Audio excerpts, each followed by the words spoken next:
Hello friends, welcome to Geetanjali Nanda classes. आज हम बात कर रहे हैं बीएड फर्स्ट सेमेस्टर की पर्सपेक्टिव्स इन चाइल्ड डेवलपमेंट का यूनिट 5 इंडिविजुअल डिफरेंसेस का सेक्शन 5.1 का सबसेक्शन 4 पर्सनालिटी। फ्रेंड्स, ये section exam point of view से बहुत इंपॉर्टेंट है और आज इस वीडियो में हम बात करेंगे असेसमेंट ऑफ पर्सनालिटी की projective techniques and non projective techniques की। So let's get started. Personality section एक बहुत एलैबोरेट सेक्शन है और इससे क्वेश्चंस आते रहते हैं एग्जाम में। तो फ्रेंड्स, इससे जो क्वेश्चन आ सकता है वो है explain the concept and nature of personality, right about different types of personality, write the factors for development of personality, explain about assessment of personality, explain the concept of integrated personality, how can you develop the integrated personality in your students। Friends, आज इस video में हम बात करेंगे explain the assessment of personality। Explain about assessment of personality अगर सवाल है तो पहले आप पर्सनालिटी के डेफिनेशन से शुरू कीजिएगा, उसके बाद उससे किस लैटिन वर्ड से ये वर्ड आया है वो बताइएगा, उसके बाद जाके आप असेसमेंट पार्ट पे आइएगा। दो तरीके के जो असेसमेंट है, प्रोजेक्टिव टेक्निक्स और नॉन प्रोजेक्टिव टेक्निक्स, उसे डिटेल में एक्सप्लेन कीजिएगा। तो फ्रेंड्स, अगर डेफिनेशन की बात करें तो पर्सनालिटी वो बिहेवियर होता है इंडिविजुअल का जो उसके कंप्लीट बिहेवियर यानी उसका इमोशनल बिहेवियर, सोशल, मेंटल और स्पिरिचुअल सारी चीजों को मिलाकर बनता है, उसे पर्सनालिटी कहते हैं। तो लिखिएगा कि personality is the sum total of one's behaviour which include all his physical, emotional, social, mental and spiritual tendency. Personality derived है लैटिन वर्ड से पर्सोना, उसका मतलब होता है मास्क। वो मास्क जो एक्टर्स पहनते हैं जब वो थिएटर में एक पर्टिकुलर रोल पोर्ट्रे करते हैं। तो इसका मतलब ये है कि पर्सनैलिटी भी इंडिविजुअल की वो मास्क होती है, वो पार्ट होता है जो उसे दूसरे देखते हैं और उससे दूसरे उसे पहचानते हैं कि वो किस तरह का इंडिविजुअल है। Personality is dynamic and difficult to measure. Personality एक ऐसी चीज है जो हमेशा बदलती रहती है, डायनामिक है और इसकी वजह से ये बहुत मुश्किल होता है उसे मापना, क्योंकि पर्सनैलिटी इन्फ्लुएंस होता है एज के साथ, लर्निंग के साथ, स्टेटस के साथ, फ्रेंड्स के साथ, फाइनेंशियल कंडीशंस के साथ, हर चीज के साथ पर्सनैलिटी का डील होता है। तो ये हमेशा बदलती रहती है, पर इट इज मल्टी डायमेंशनल। ये मल्टी डायमेंशनल है क्योंकि ये हमारे हर चीज से जुड़ी रहती है, फिजिकल, इमोशनल, सोशल, मेंटल, इसीलिए मल्टी डायमेंशनल होती है और hence one test can justify to assess the whole personality. इसीलिए एक टेस्ट कभी भी पूरे पर्सनैलिटी को जस्टिफाई नहीं कर पाता। अगर पर्सनैलिटी प्रॉब्लम आ रही है तो वो पूरे एक ही टेस्ट में पूरा डिटेक्ट कर ले कि क्या प्रॉब्लम है, ऐसा नहीं हो पाता। इसकी वजह से बहुत सारे टेस्ट डेवलप किए गए हैं। कुछ ऐसे टेस्ट जो डायरेक्ट हैं, इंडिविजुअल से बात करके बनते हैं, और कुछ टेस्ट जो इनडायरेक्ट हैं, जिसके बारे में हम अभी जानेंगे। Assessment test of personality are broadly classified into 2 categories. Assessment test को 2 कैटेगरीज में बांटा गया है। पहला है प्रोजेक्टिव टेक्निक, दूसरा है non projective technique. Projective technique 5 तरीके की होती हैं और नॉन प्रोजेक्टिव टेक्निक 6 तरीके की होती हैं। प्रोजेक्टिव टेक्निक वो तरीका होता है जिसमें हम इनडायरेक्टली इंसान का प्रॉब्लम जानते हैं। यानी पर्सनैलिटी में ये देखा गया है कि अगर एक इंडिविजुअल घर में दुखी है तो उसका जो घर की वजह से जो प्रॉब्लम है उसका इफेक्ट उसके काम पे भी पड़ेगा, उसके ऑफिस वर्क पे पड़ेगा। यानी एक इंसान के अंदर अगर डिस्टरबेंस चल रहा है तो वो डिस्टरबेंस उसके अलग कामों पर नजर आएगा। तो इसे कहते हैं प्रोजेक्शन, यानी अपनी जो प्रॉब्लम है उसे किसी और चीज पर प्रोजेक्ट करना। इसकी वजह से इसका नाम दिया है प्रोजेक्टिव टेक्निक। यहाँ इंडिविजुअल्स को अलग अलग मेथड्स दिए जाते हैं, अलग अलग चीजें दी जाती हैं और उसे कंपेयर करने के लिए कहा जाता है कि वो क्या सोचता है। जैसे कि इंक ब्लॉक टेस्ट में उसे इंक ब्लॉक्स दी जाती हैं और इंक ब्लॉक में उसे कहा जाता है कि आप क्या समझ रहे हैं, इससे आप बताइए, क्या आप इसे किसी लिविंग क्रिएचर की तरह समझ रहे हैं या फिर इन ह्यूमन बॉडी पार्ट समझ रहे हैं या फिर एक नेचर का कोई पार्ट समझ रहे हैं, या कौन सा आपका प्रोस्पेक्ट है कि आप इसे क्या समझ रहे हैं। इसका मतलब हम इंडिविजुअल के अंदर की सोच इसमें जान पाते हैं जो वो खुद नहीं जानता या फिर बोलना नहीं चाहता। थेमेटिक एप्रिसिएशन टेस्ट में इसमें क्या होता है, बहुत सारे कार्ड्स दी जाती हैं और इंडिविजुअल को उन कार्ड से रिलेटेड स्टोरी लिखनी पड़ती है, और वो कार्ड्स जो होते हैं वो रियल लाइफ सिचुएशंस होती हैं, जैसे कि एक इंडिविजुअल बस के लिए वेट कर रहा है, या फिर एक इंडिविजुअल एक डॉग के साथ गार्डन पे जा रहा है। इस तरह की बहुत सिंपल सिचुएशंस होती हैं जिसमें वो स्टोरी लिखता है, और ये स्टोरी लिखते वक्त वो हमेशा अपने को प्रोजेक्ट करता है, अपनी प्रॉब्लम्स को प्रोजेक्ट करता है, जिससे हम इंडिविजुअल के अंदर के प्रॉब्लम्स जान पाते हैं।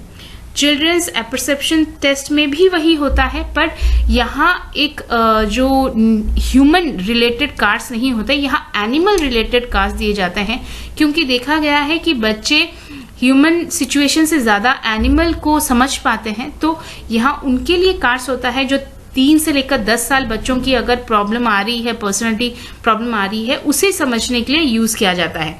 वर्ड एसोसिएशन टेस्ट दिया जाता है, जहां हम वर्ड्स को यूज करते हैं एज अ प्रोजेक्शन, जहां इंडिविजुअल उस वर्ड से क्या निकालता है, उसे वो सीरियसली ले रहा है कि नहीं, सुन रहा है कि नहीं, उससे आपको पता चलता है उसके अंदर की डिस्टर्बेंस।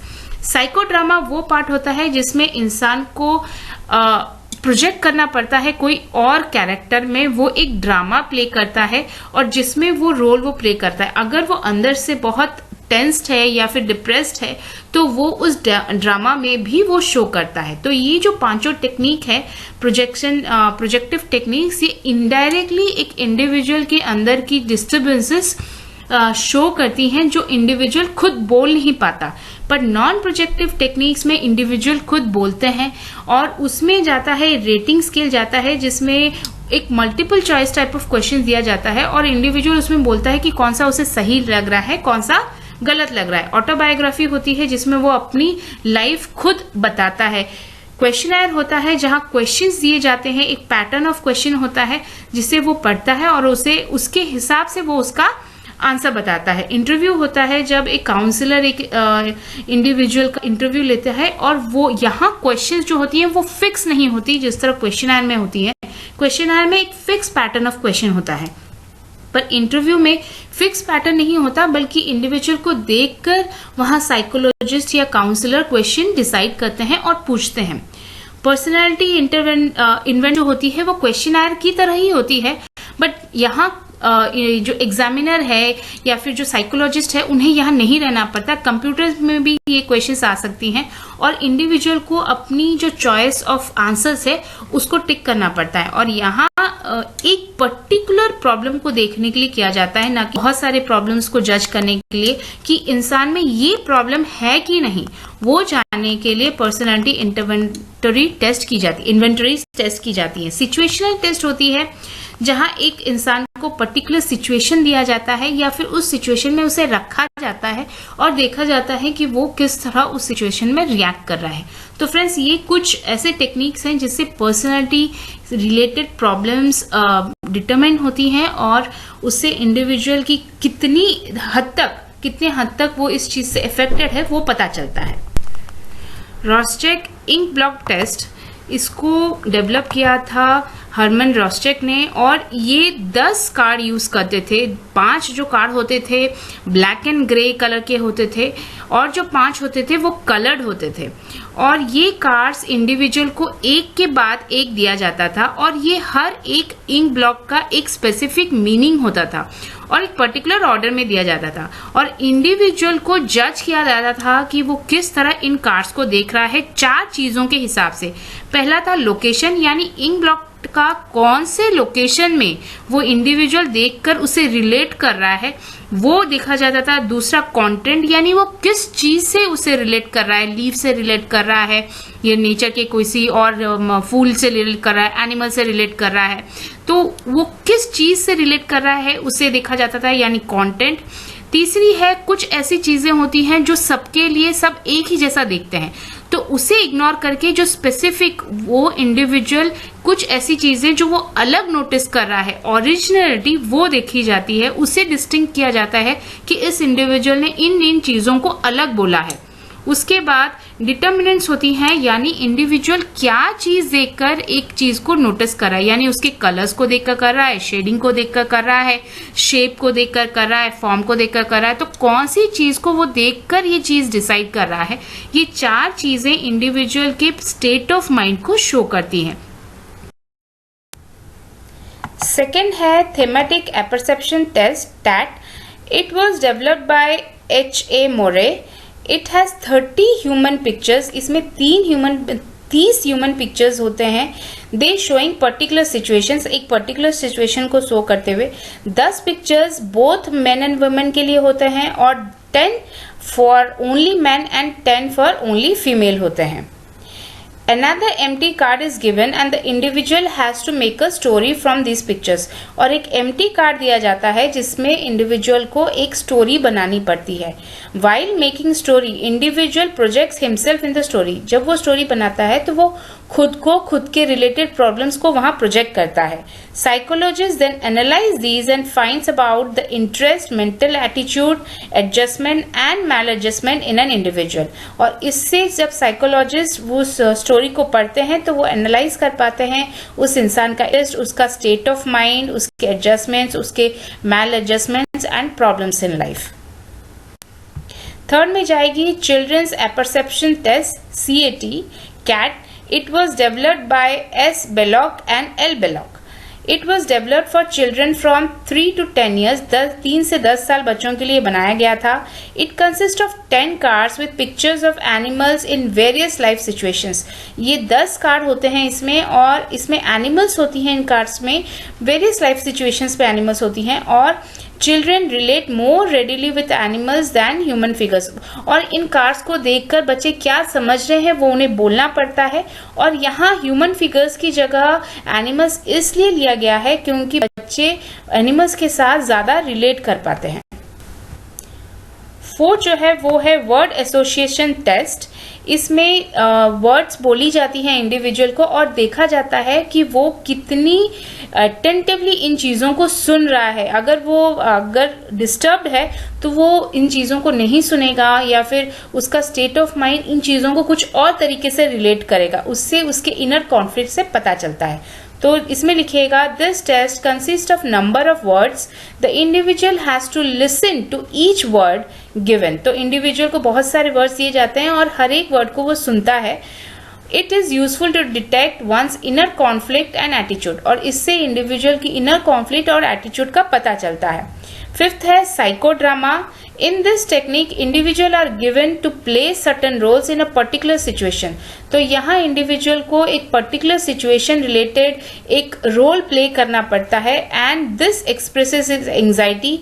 तो ये जो रोल वो प्ले करता है उस वक्त वो अपनी एंजाइटी शो करता है, ट्रोमेटिक एक्सपीरियंस भी वो शो करता है। अगर वो बहुत दुखी है, बहुत खुश है, बहुत ज़्यादा मैल एडजस्टमेंट की प्रॉब्लम्स आ रही हैं, वो सारी चीज़ें वो ड्रामा में उसके रिएक्शन से पता चल जाती हैं। अब आते हैं second part of the technique और वो है नॉन प्रोजेक्टिव टेक्निक, जिसमें 6 तरीके की टेक्निक्स जाती हैं। इसमें पहला है rating scale. Projective non projective technique वो होती है जहां डायरेक्टली एक इंडिविजुअल अपनी प्रॉब्लम्स के बारे में डिस्कस करता है, डायरेक्टली उसको पूछा जाता है और वो बताता है या फिर वो अपने आंसर के थ्रू रिलेट करता है उसे। तो इसमें पहला है रेटिंग स्केल। रेटिंग स्केल एक मल्टीपल चॉइस क्वेश्चंस होती हैं जिसमें इंडिविजुअल चूज करता है उसका आंसर और उससे पता चलता है कि उसका जो प्रॉब्लम का एक्सटेंट वो कितना ज्यादा है। In this a particular trend और problem is rated which shows the extent of the issue। तो यहाँ उसके हर एक प्रॉब्लम को रेट किया जाता है कि ये प्रॉब्लम जो है वो कितनी गहरी है और उससे पता चलता है इशू कितना बड़ा है। सेकेंड है autobiography. Individual narrates his own story of life, exaggerates his qualities, conceals his weakness and defence his wrong action. तो यहाँ इंडिविजुअल अपनी लाइफ खुद बताता है, उसने क्या अच्छा किया है उसे वो बढ़ा चढ़ा के बताता है, उसकी जो वीकनेस है वो उसे कम करके बताता है और उसके रॉन्ग एक्शंस को वो डिफेंड करता है। तो यहाँ इंसान की एटीट्यूड पता चलती है, उसके प्रॉब्लम्स उसके ही थ्रू पता चलती है।